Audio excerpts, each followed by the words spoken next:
Pada video kali ini, kita akan ngebahas tentang perbedaan domain dan hosting.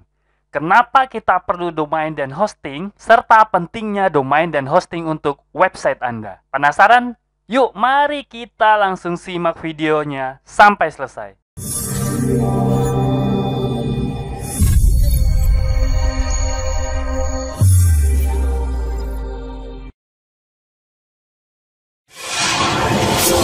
Assalamualaikum warahmatullahi wabarakatuh. Ketemu lagi bersama saya Kanada Kurniawan dan masih di channel kita Pro Jasa Web.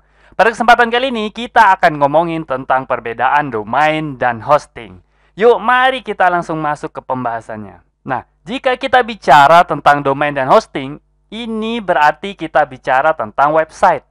Nah, kalau diibaratkan, maka hosting itu ibarat rumah bagi website, sedangkan domain itu adalah alamatnya. Dan keduanya ini merupakan hal yang wajib Anda miliki ketika ingin membangun sebuah website. Nah, kalau website itu ada rumahnya tapi nggak punya alamat, tentu nggak ada orang yang bakal mengunjungi website tersebut. Sedangkan kalau website mempunyai domain atau mempunyai alamat tanpa memiliki bangunan rumah, tentu aja pengunjung yang udah datang bakal kecewa. Karena begitu datang ke suatu website, itu nggak ada bangunannya atau nggak ada hal yang dapat mereka lihat. Nah, itulah perbedaan domain dan hosting.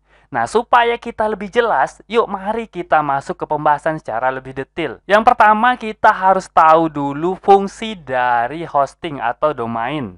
Nah, yang pertama, fungsi dari hosting. Seperti yang kita sebutin tadi bahwa hosting itu berfungsi sebagai rumah. Atau bisa juga kita sebut sebagai gudang. Dalam rumah atau gudang itu, teman-teman bisa menyimpan berbagai file untuk website teman-teman. Nah, ambil contoh saja jika pada website teman-teman itu pengen menampilin foto pribadi gitu kan. Maka foto tersebut harus teman-teman simpan ke dalam hosting. Jika fotonya ada 10, maka 10 foto tersebut harus disimpan ke dalam hosting. Dan kalau fotonya ada 100, maka 100 foto tersebut juga harus disimpan ke dalam hosting. Makanya jika teman-teman itu memiliki banyak file, tentu saja hostingnya bakal cepat penuh. File yang disimpan ke dalam hosting itu tentu jenisnya berbagai macam ya. File foto, file PDF juga bisa, file Word juga bisa, dan lain sebagainya. Nah, itu file-file yang biasa kita kenal itu bisa kita simpan di hosting. Tapi ada juga file lain yang biasanya jumlahnya cukup banyak, yaitu file seperti PHP,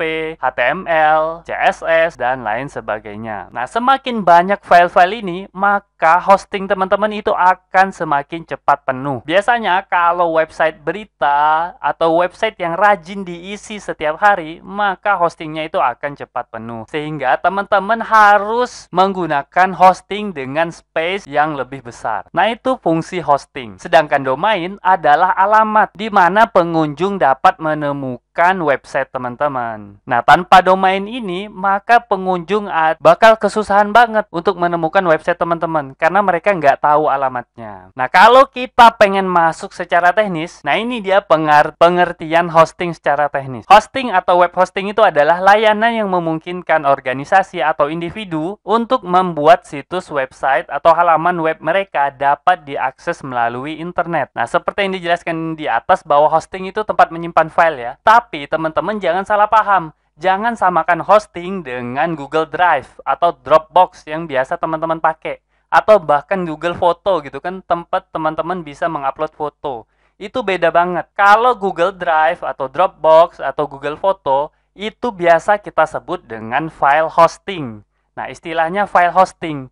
Nah, sedangkan yang kita bicarakan itu adalah web hosting. Nah, perbedaannya biasanya web hosting itu memiliki web server namanya. Jadi teman-teman nggak bisa menggunakan Google Drive sebagai hosting untuk website teman-teman. Nah, sekarang kita masuk ke alasan kenapa kita perlu hosting. Nah, perlu teman-teman ketahui bahwa bentuk fisik dari hosting itu adalah komputer. Jadi kalau teman-teman menyewa hosting, maka akan ada spesifikasi sama persis seperti komputer. Misalnya, jumlah space, berapa besar space-nya gitu ya. Kemudian jumlah memorinya, operating system yang dipakai, kecepatan prosesor, dan lain sebagainya. Jadi betul-betul spesifikasi komputer. Nah, mungkin ada yang bertanya, saya punya laptop nih mas, gimana kalau pakai laptop saya aja? Nah, gimana kalau pakai laptop pribadi? Bisa nggak? Nah, sebenarnya bisa aja teman-teman. Nah, tapi ada beberapa syarat yang harus teman-teman penuhi kalau ingin menggunakan laptop sebagai hosting. Nah, ini dia beberapa hal yang harus teman-teman miliki. Yang pertama tentu sambungan internet yang cepat dan nggak boleh putus. Nah, yang kedua itu adalah IP statik. Ini teman-teman bisa beli ke IndiHome biasanya, Telkom. Kemudian sambungan listrik yang tidak pernah padam. Nah, jadi teman-teman harus memiliki UPS atau backup listrik yang bagus. Karena apa? Karena kalau listriknya padam, maka otomatis laptop teman-teman juga padam yang dijadiin hosting itu ya. Dan kalau laptop teman-teman padam, nggak nyala, maka website teman-teman otomatis down. Nah, kemudian syarat yang utama, yang terakhir itu adalah tenaga ahli yang memahami pengaturan web server. Nah, dari keempat ini, kalau kita hitung biayanya, maka akan gede banget biayanya, teman-teman.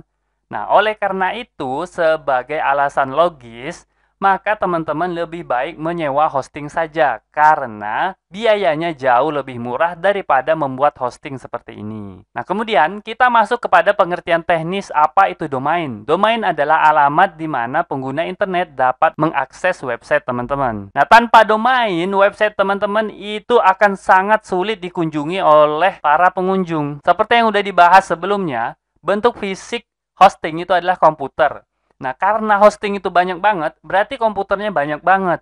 Nah, supaya mudah, komputer itu diberi nama dengan menggunakan angka. Inilah yang kita sebut sebagai IP address. Nah, ini adalah contoh dari IP address ya. Ini bakal susah banget ya dihafalin kalau seperti ini. Nah, oleh karena itu, domain name itu dimunculkan sebagai solusi. Agar teman-teman itu nggak susah menghafal angka-angka seperti ini, maka digunakanlah domain name. Nah, kalau saya kasih tahu ini domain name-nya apa, mungkin teman-teman bakal terkejut karena mungkin teman-teman udah sering banget mengunjungi website ini. Nah, website ini sebenarnya ini adalah shopee.co.id. Nah, IP address-nya ya ini, domain name-nya adalah shopee.co.id. Nah, itulah teman-teman pasti langsung merasakan manfaat dari domain name ini. Nah, tujuannya apa? Tujuannya supaya teman-teman lebih mudah mengingat alamat sebuah website. Ketimbang menghafalkan angka-angka seperti ini, jauh lebih mudah menghafalkan kata-kata seperti Shopee, Tokopedia, dan lain sebagainya. Kemudian, satu hal lagi yang perlu teman-teman ketahui bahwa domain dan hosting itu adalah disewa, bukan dibeli ya. Jadi nggak ada yang namanya pembelian hosting, tapi penyewaan hosting. Begitu juga dengan domain name. Nah, biasanya domain name itu masa sewanya itu per tahun. Jadi teman-teman bisa beli setahun, bisa beli 2 tahun, 3 tahun. Ya, tergantung teman-teman pengen siklusnya seperti apa. Sedangkan hosting biasanya siklus penyewaannya itu mulai dari 1 bulan. Jadi bisa beli secara bulanan, atau bisa triwulanan, atau 6 bulanan, atau tahunan, bahkan bisa 2 tahunan, bahkan bisa 3 tahunan belinya. Tergantung budget yang teman-teman miliki. Jadi nggak ada yang namanya pembelian domain dan hosting. Nah, masalahnya karena ini sewa, maka ini akan harus tetap diperpanjang, teman-teman. Nah, tergantung masa sewa teman-teman. Kalau per tahun, berarti perpanjangnya per tahun. Nah, apa yang terjadi jika teman-teman nggak memperpanjang? Nah, tentu aja kalau teman-teman nggak memperpanjang domain dan hosting, maka domain dan hosting yang teman-teman miliki itu bisa disewa oleh orang lain. Nah, contohnya aja kalau domain dan hosting saya ini projasaweb.com. Kemudian tidak saya perpanjang, maka bisa jadi orang lain yang akan menggunakan projasaweb.com. Nah, bahaya banget kan kalau teman-teman lupa memperpanjang. Karena apa? Karena itu brand ya. Brand teman-teman yang udah teman-teman bangun, kemudian teman-teman lupa memperpanjangnya, itu bisa diambil oleh orang lain. Nah, selanjutnya, mungkin teman-teman nanya, apakah wajib kita menyewa domain dan hosting? Nah, jawabannya adalah nggak wajib, teman-teman. Teman-teman bisa mendapatkan domain dan hosting itu secara gratis. Ada layanan gratisnya.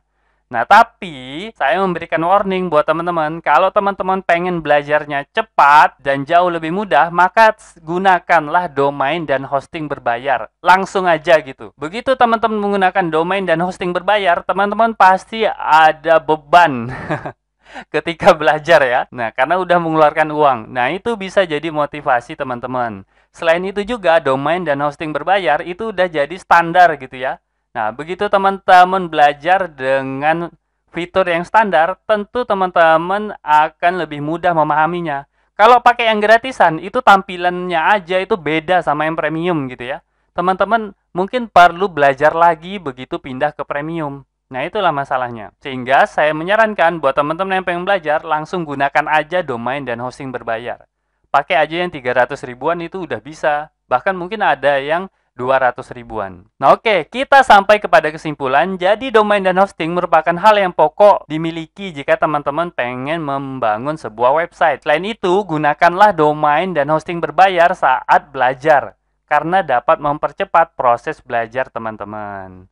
Oke, mungkin itu aja yang bisa saya sampaikan pada video kali ini. Semoga aja apa yang saya sampaikan ini dapat bermanfaat buat teman-teman. Dan saya akhiri. Assalamualaikum warahmatullahi wabarakatuh. Oke, seperti biasa, jika ada yang salah dari apa yang saya sampaikan, tolong teman-teman ingatin ya. Jangan sampai nggak diingatin, supaya saya dapat melakukan perbaikan pada channel ini dan pada diri saya sendiri. Dan jika ada pendapat yang berbeda, teman-teman bisa masukin ke kolom komentar, supaya kita bisa berdiskusi. Jika ada masukan, teman-teman jangan sungkan untuk menyampaikannya, karena saya sangat terbuka dengan segala macam masukan. Dan jika teman-teman memiliki usulan pembahasan, cantumkan juga di kolom komentar, supaya semua usulan teman-teman dapat saya wujudkan dalam bentuk video. Buat yang belum tahu, video ini adalah bagian dari program Akademi Projasa Web, tempat di mana teman-teman bisa belajar digital marketing secara gratis. Caranya mudah, cukup kunjungi projasaweb.com/academy. Ada ratusan artikel dan video yang dapat teman-teman pelajari.